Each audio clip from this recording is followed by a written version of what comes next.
તો વડોદરામાં પૂર્વ મેયરની નારાજગી પર બોલ્યા શહેર પ્રમુખ જયપ્રકાશ સોની।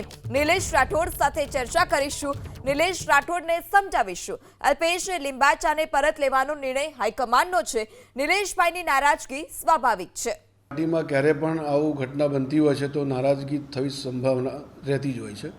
જેવી રીતે હમણાં ઉમેદવારોની ટિકિટ ડિક્લેર થશે તો ઘણા બધા લોકોએ ફોર્મ ભર્યા છે, તો જેને નથી મળવાનું એને નારાજગી આવવાની સ્વાભાવિક પણ છે।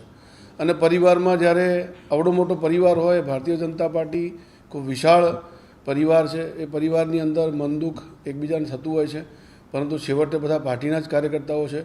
સંવાદ કરીને સમાધાન લાવવાનો પ્રયત્ન જરૂરથી કરીશું। વડોદરામાં પૂર્વ મેયરની નારાજગી પર બોલ્યા શહેર પ્રમુખ જયપ્રકાશ સોની।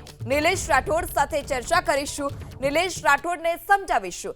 અલ્પેશ લિંબાચાને પરત લેવાનો નિર્ણય હાઈકમાન્ડનો છે। નિલેશભાઈની નારાજગી સ્વાભાવિક છે।